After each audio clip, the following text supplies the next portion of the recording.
All right, so good morning to class 11s, and today is 2nd of November, Monday, right? So we are going to, I'll just connect you to where I left you. We were doing Dalton's law of partial pressure, and I had told you that the concept of ideal gas and whatever laws we have studied, they are applicable to only one gas. Okay, we are considering one gas at a time. But when it comes to Dalton's law of partial pressure, we have mixture of gases. That means in a cylinder, we have got a number of gases, but the condition is they are non-reacting. They are not reacting with each other. Okay, like we have got nitrogen, oxygen, hydrogen, and inert gases. Correct, and inert gases in the atmosphere, but all of them are not reacting with each other. Okay, hydrogen reacts with oxygen to form water, but there are specific conditions for it. In nature, it does not react on its own. There are specific conditions of temperature, pressure, and catalyst if we are converting it into water in the lab. Okay, so in nature, a number of gases they are just existing in a non-reactive state. Okay, so in the same thing, if we have in a laboratory, we have a jar and we have got a number of non-reactive gases, then Dalton's law of partial pressure is applicable to it. See, if we have a jar and we connect it to a manometer, the pressure recorded is going to be total pressure. Okay, so what we will do is, if it is total pressure and you have to find out what is the pressure exerted by oxygen or nitrogen or hydrogen, okay, or any other gas which is present, the it will be a part of the total pressure. The pressure exerted will by a particular gas will be a part of the total pressure, and that is known as partial pressure. Okay, so now I think all right, is this screen visible now? Okay, all right, I'm zooming it, see if it is visible. Okay, are you all, is it okay with you all? Okay, so this is a cylinder having three gases, oxygen, nitrogen, and hydrogen. If I connect this to a manometer, right? I'm not drawing a manometer, I'm just writing. If it is connected to a manometer, it will measure pressure P. This is total pressure. This is total pressure. Now this total pressure is equal to pressure of oxygen plus pressure exit. Correct, correct. Now this small p oxygen, this p will be known as partial pressure. Okay, so the total pressure exerted by a mixture of non-reactive gases is the sum of it is the sum of partial pressures of individual gases. This is known as Dalton's law of partial pressure.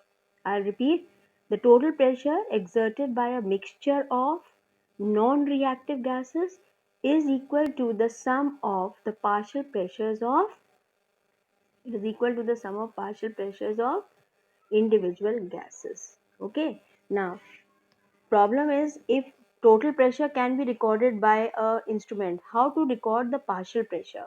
Partial pressure is calculated with the help of formula. Partial pressure, say of oxygen, is equal to total pressure. Okay, total pressure will be P, total pressure into mole fraction of this particular gas, oxygen. Okay, if I write it, total pressure P, mole fraction of oxygen will be number of moles of oxygen plus number of moles of oxygen plus number of moles of nitrogen, correct? Hydrogen. I have taken three gases. If there are more than that, you can keep adding. Okay, then we write dash dash dash. Is that clear? So partial pressure of oxygen is equal to total pressure into mole fraction. This is the formula. This will be into, okay, total pressure into mole fraction. Now suppose I want to calculate partial pressure of hydrogen. The formula will become partial pressure of hydrogen will be equal to total pressure into number of moles of hydrogen upon number of moles of oxygen plus nitrogen plus hydrogen. Is that clear? Yes.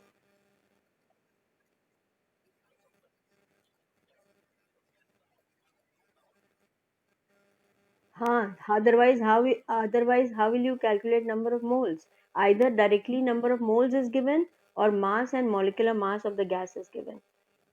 Okay? Even if molecular mass of oxygen, hydrogen, nitrogen you already know. So a mass should be given. Right. Correct. Only mass is given, then too you can calculate. Okay. All right. So this is what I have given it to you and I have sent it to you. Right. So I'm not reading it out from here because this is the gist of what I have just explained it to you. How to calculate partial pressure also. Now, this formula, from where did I get this formula, you will ask.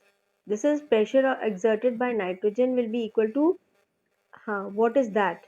That is correct. We had this formula PV is equal to nRT, remember? Ideal gas equation. So if I take pressure here and this will be equal to nRT upon V.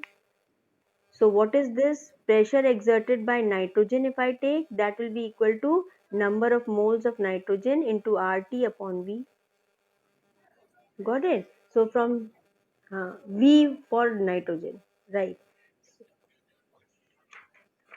Yes, yes.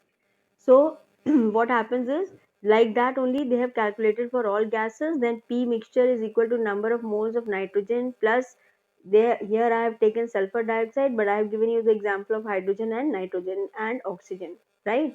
So we can have oxygen here and plus number of moles of hydrogen into RT upon V. Now V here is not the volume of one gas. It is the total volume occupied by all the three gases. Correct. Volume of mixture. R is gas constant. T is absolute temperature. Okay. Only thing which will vary will be number of moles of gases. That will change. I told you two values of R, 0.0821 and 8.314. 8.314, we are not doing anything with energy over here. We are only in this particular chapter. Correct. In this particular chapter, value of R will be 0.0821. Correct? Okay. Now, this is the derivation of it, right? It is not in your syllabus at the moment, but still I had given send you the notes. You divide the two equations, that is pressure for nitrogen upon pressure for mixture, you will get this. This is what? This is mole fraction of nitrogen, isn't it? Right? This will become mole fraction. So the formula is same. Partial pressure is equal to total pressure into mole fraction. Now quickly we will do application of Dalton's law of partial pressure. Where is it applicable? See, partial pressure is, uh, in nature you have got a mixture of gases, right? But hydrogen and nitrogen are not responsible for breathing. Only oxygen is responsible. Now, as you move up, you must have studied in geography also and in science also in lower classes. As you go up the mountain, what happens? Atmospheric pressure decreases because the amount of oxygen decreases, right? So the partial pressure of oxygen will also decrease. So the mountaineers, correct, the mountaineers will have to carry oxygen cylinders with them. Because I will give you one reason here also. See, solubility of any gas in blood depends upon pressure. Okay? Solubility of any gas in blood depends upon pressure. If partial pressure of oxygen will go on decreasing as we move up, so solubility of oxygen will also decrease. And if there will be no oxygen in blood, then it will not reach the cells and you will feel suffocated.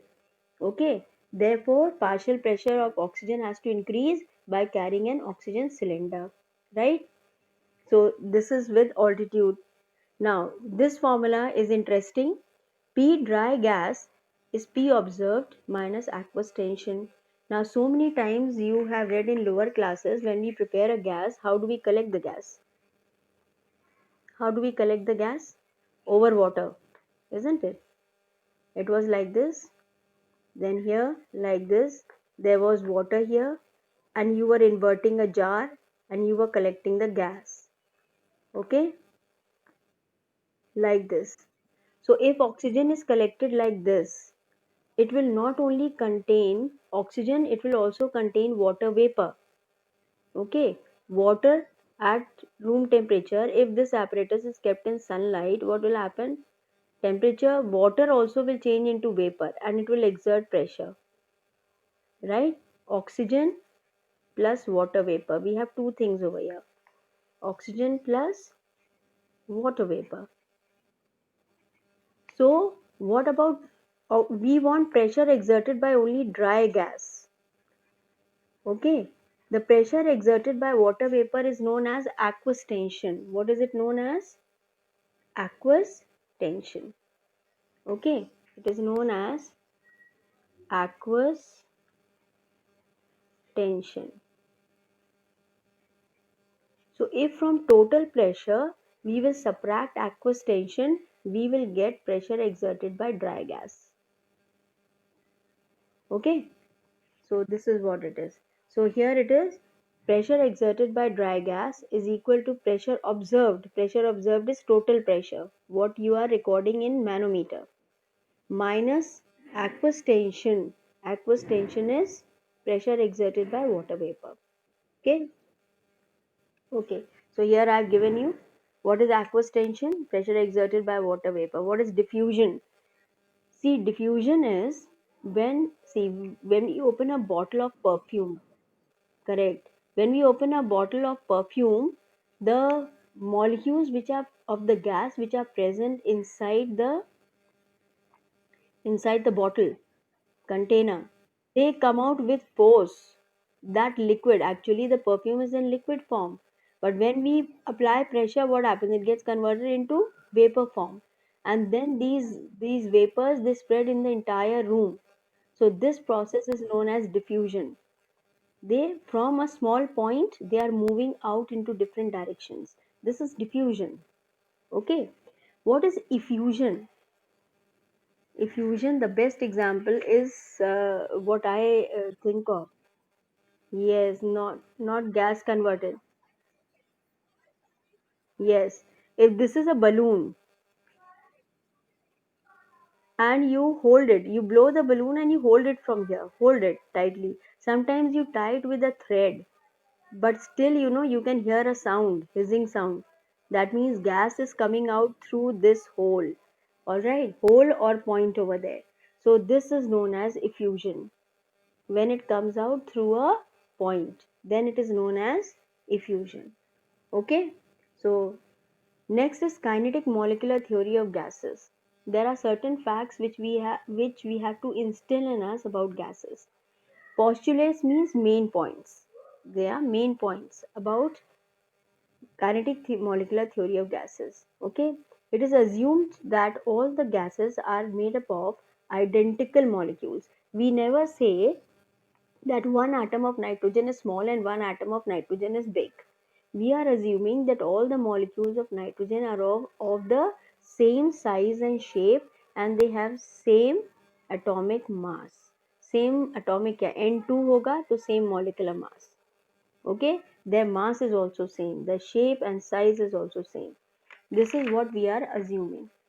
Next we have, a gas consists of a large number of identical molecules of mass m, which are very small as compared to the intermolecular spaces.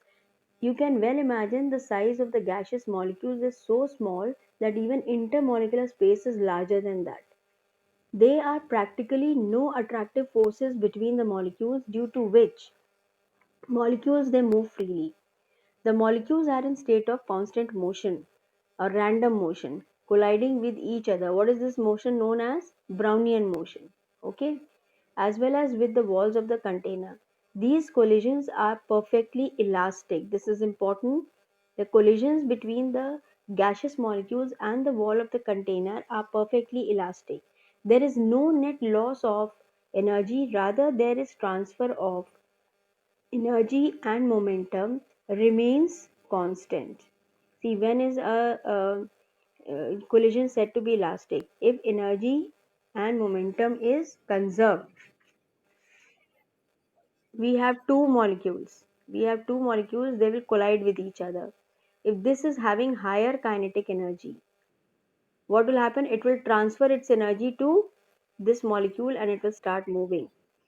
You have been seeing marbles होते हैं, कंचा देखा है, right? So this is A, this is B, this is moving, this is having kinetic energy. When this will go and strike this will start moving. Okay, so kinetic energy lost from here is kinetic energy gained here. So nothing is in total, it will remain the same. This is called conservation of momentum. Okay, the pressure of a gas is the result of collision of molecules with the walls of the container. In whichever container it is kept, the molecules are going to collide against the walls of the container, and this is recorded as pressure in a manometer. Okay? At any particular time, the different particles in the gas have different speeds and different kinetic energy. The average kinetic energy is directly proportional to absolute temperature. Now, what does this mean? See here, we have got four molecules I am taking of say nitrogen. Okay, so each one of them is having same mass, same size, same shape, moving constantly, colliding against the wall of the container. All this is okay, right? But what will happen every time they will collide? Okay, they will transfer their kinetic energy to the other molecule and the other molecule will start moving faster. Each of them will have kinetic energy equal to half mv square. It will have kinetic energy equal to half mv. Okay, half mv square. Now what will happen is this may have slightly more energy. I told you when this will collide with this, it will transfer some of its energy here. So here kinetic energy will increase and here it will decrease. So at any given point of time, it is very difficult to calculate the kinetic energy possessed by each molecule. It is very difficult to calculate the kinetic energy possessed by each molecule. So what do? We take average kinetic energy. What is average kinetic energy?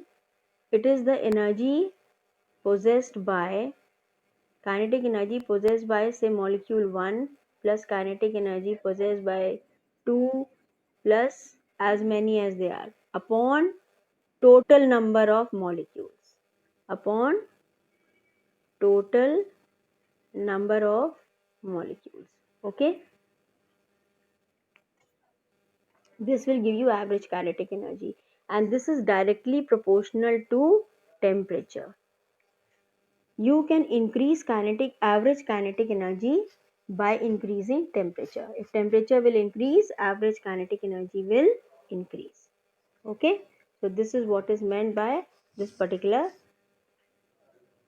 point. The particles of gases have different speeds which go on changing constantly, but the distribution of speed remains constant at a particular temperature because speed depends totally on kinetic energy. Kinetic energy depends upon temperature. Okay, right. Now there are different types of velocities which molecules of a gas possess. First one is root mean square velocity. It is written like this. U stands for velocity. In fact, it stands for speed. Okay. RMS is root mean square speed. Okay. Root mean square speed. So it is defined as the square root of the mean average of the square. Now instead of reading this, you look at this formula. You will understand better. Root mean square velocity is equal to, what does N stand for? Number of moles, right? n1 into u1 whole square plus n2 into u2 whole square plus n, like this till n whole square. That means n number of molecules we have taken. Okay, so you add the number of moles into your velocity. Okay, and then divide it by total number of molecules. This is known as root mean square velocity. Under root mean square, you take the square of the velocity, okay, multiplied by number of moles of that particular gaseous molecule. So this will be square of the velocity divided by number of moles will give you mean, and under root will give you root mean square velocity. Okay, all right, there's another formula here. Root mean square velocity is also equal to under root 3 RT upon m. R, you know, gas constant 0.0821. T is temperature. What is m over here? It is known as molar mass of the gas. Suppose it is nitrogen, it will be 28. Oxygen, it will be 32. Okay, so that is it. Now, average velocity. Average is very simple. N1 into U1 plus N2 into U2 plus N2 into U3, like this, divided by total number of molecules. This is average velocity. If you take out under root of this becomes root mean square velocity, isn't it? Average velocity is equal to under root of 8 RT upon m pi. See, derivations are not in your syllabus. Okay, so you just have to remember these formulas. U average velocity is, yes, m pi. What is the value of pi we use? 3.14 or 22 by 7. 22 by 7 or 3.14. Okay, right. All right. Next we have is most probable velocity. Most probable velocity. Now I will explain it to you like this. Like in a gas, you have got 10 molecules, right? Two of them have got particular velocity, three of them have a different velocity, right? And the remaining, how many are left? Five. The remaining five molecules have same velocity. I'll repeat. Two of them have got very less velocity.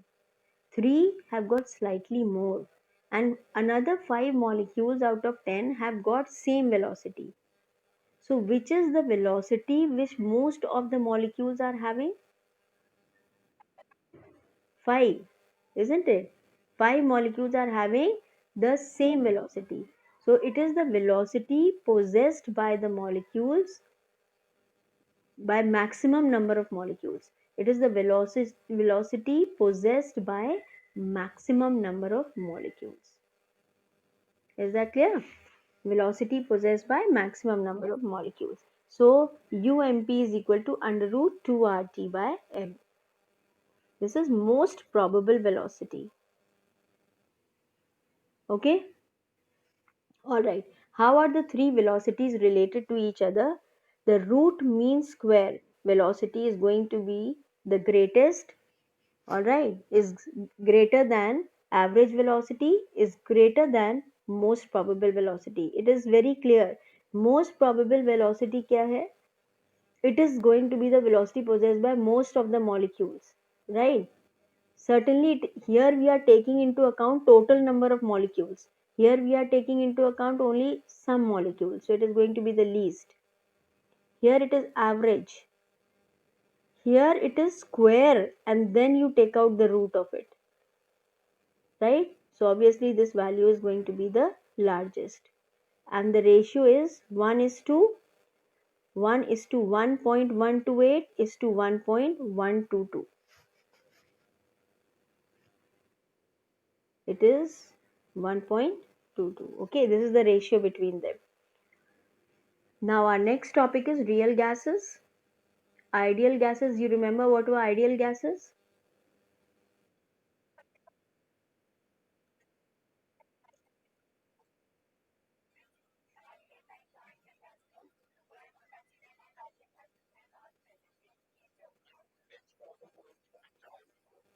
Under all conditions of, yes, correct. Those are the gases which follow all the gas laws. Okay, all gas laws. There are four gas laws: Charles' law, Boyle's law, Avogadro's law, and Gay-Lussac's law. They follow all these four laws under all conditions of temperature and pressure. Okay, but in kinetic theory, we had certain assumptions that there is no intermolecular force of attraction. But when we apply high pressure, the molecules come closer and they will have some intermolecular force of attraction, isn't it? This was one assumption we had made. Second assumption that we had made was that the volume occupied by the gas is negligible as compared to the total volume of the gas. The volume occupied by the gas is negligible as compared to the total volume of the gas.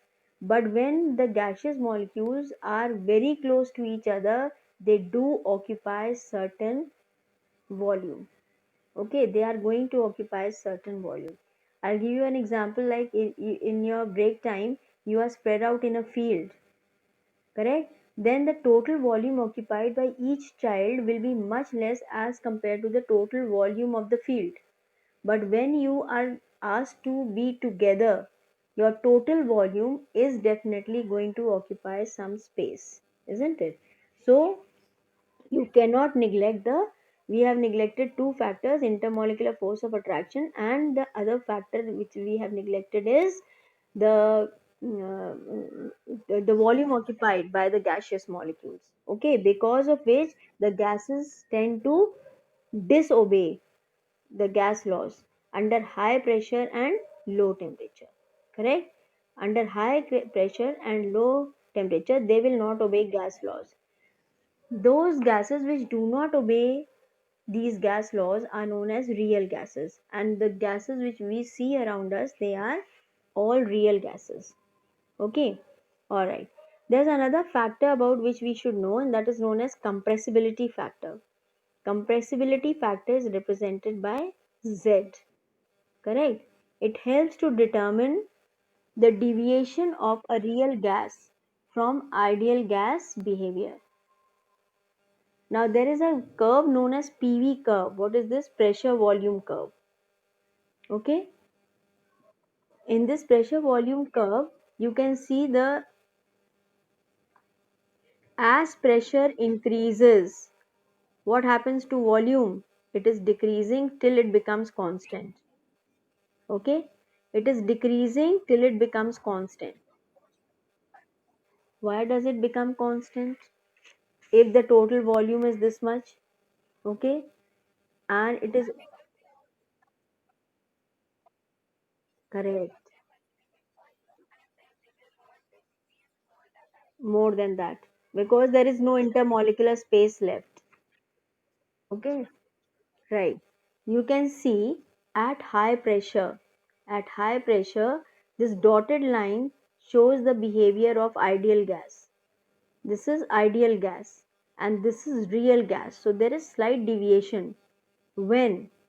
When is this deviation? At high pressure. At high pressure, it is moving away. Okay? At low pressure, it is following ideal gas. Is that clear? So this is the deviation it is showing. Now PV is equal to ZnRT. The ideal gas equation requires a correction. PV is equal to ZnRT. What is Z? Z will be equal to PV upon nRT. Z will be equal to PV upon nRT. Right? PV M upon RT. Alright. What will be M over here?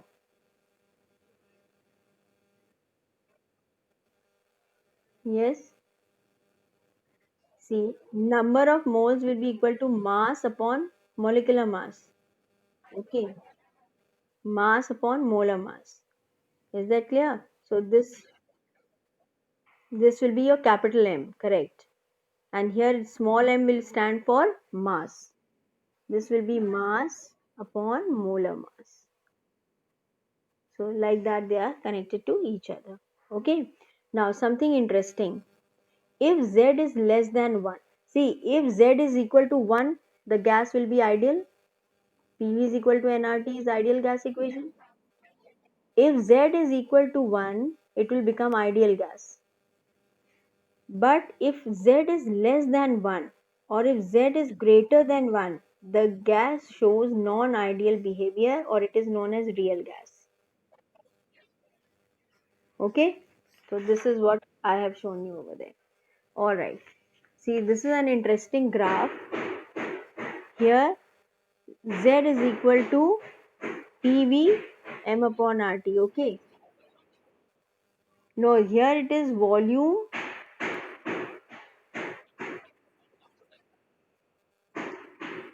This here it will stand for 1 mole. It will be PVN. If N is equal to 1, the volume occupied by 1 mole of gas. Okay, alright, look here. This is 1. Z is equal to 1. This will be ideal gas. Alright, now see, there is this graph for nitrogen. This is the graph for oxygen. So, nitrogen is very close to ideal gas behavior at high pressure. See, it is showing deviation from ideal gas only at high pressure.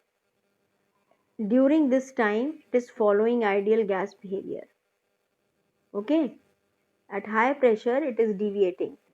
Then next gas is oxygen. It is showing deviation from here only. Okay, so here this is more deviating. Is that clear? So Z as a function of pressure at 273 Kelvin. If the temperature is fixed at 273 Kelvin, then you find out the value of Z at different pressure. This is how it will vary for different gases. Okay, all right. Now next this is shown at different pressures also, value of Z at different pressures. Okay, see here, this is your ideal gas behavior. This is your hydrogen for which Z is positive. Nitrogen is the only gas for certain range of pressure till here, till 400 atmosphere. It is following ideal behavior. You increase the pressure, it moves away. Okay, this is very close to ideal behavior till this temperature. After that it deviates away, isn't it? But if you will see, all of them, they are showing deviation from ideal behavior at high temperature. Okay, so if I ask you, give examples of real gases: nitrogen, hydrogen, oxygen, methane, carbon dioxide, they are all examples of real gases. Okay,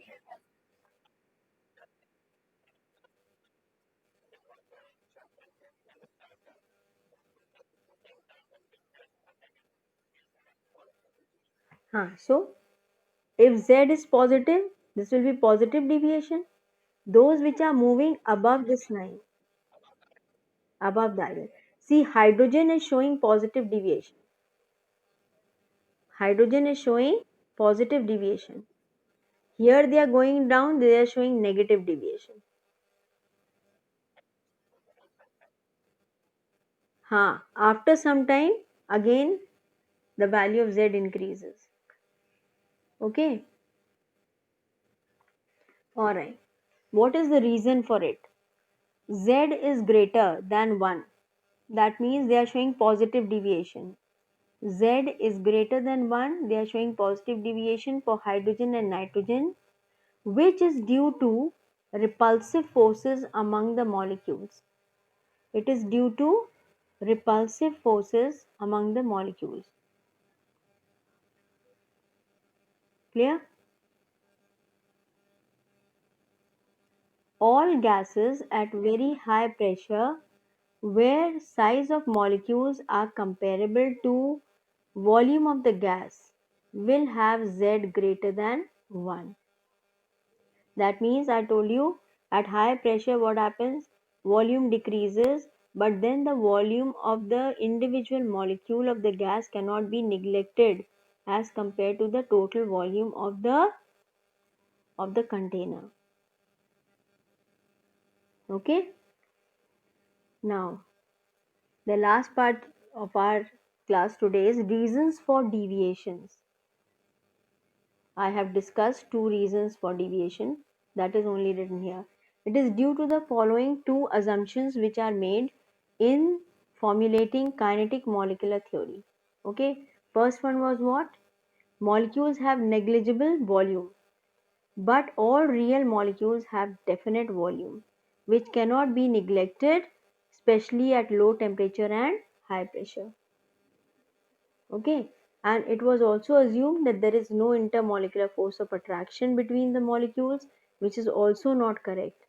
You know, as the molecules come closer to each other, force of attraction between molecules increases. Is that okay? That means if we have to write, if we have to write, we are writing equation for ideal gas, it is of no use because there is no ideal gas. All gases are real gases, so we must modify our equation in such a way that it is applicable to real gases. We must modify our equation in such a way that it is applicable to real gases. Equation written for real gases is known as van der Waals equation. It is known as van der Waals equation. Okay. So what is the equation? Yeah.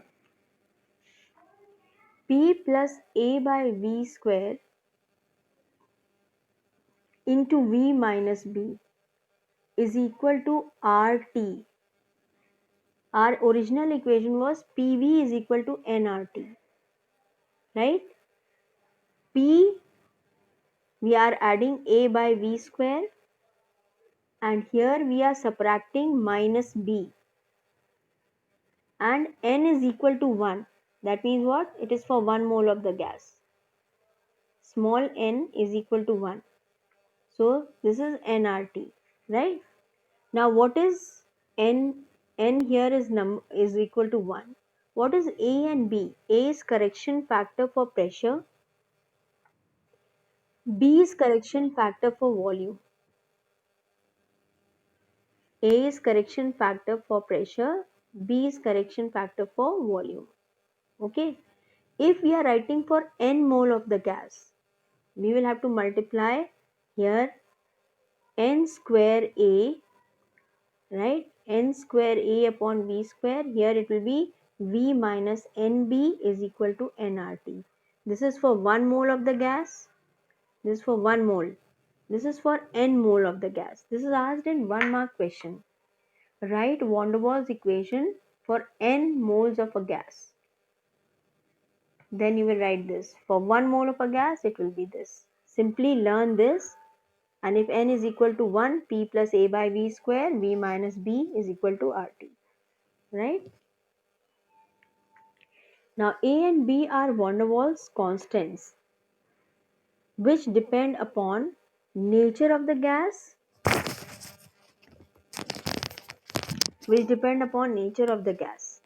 Okay, that means it will be different for different gases. The value of A and B will be different for different gases. The higher the value of A, the higher will be the force of attraction. The higher the value of A, the higher will be the force of attraction. The unit of A is atmosphere, liter square, mole raised to the power minus 2. Okay. Now determine the volume occupied. This you can derive from here.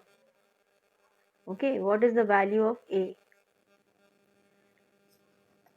From there you can get the units. Is that clear? Which depend upon the size of the molecule. Its unit is liter per mole. This is for B. B is the correction factor for volume. Okay, it is liter per mole, and it depends upon the size of the molecule because it is correction factor for size only. Yes.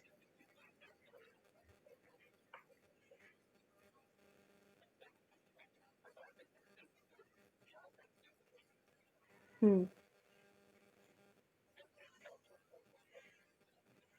There are no numericals asked. It is asked generally in 1 mark question that you calculate the what is the van der Waals equation, or write the equation for real gases. Real gases is van der Waals equation only. Okay, then you will write this for n moles. If it is given, you write van der Waals equation or real gas equation or equation for real gases for 1 mole, then you will write this. PV is equal to nRT. That though is very easy now. It is not new. Okay. Alright. So we will stop here because next I have to start with the concept of critical temperature. Okay. So one more turn it will take and we will finish with this.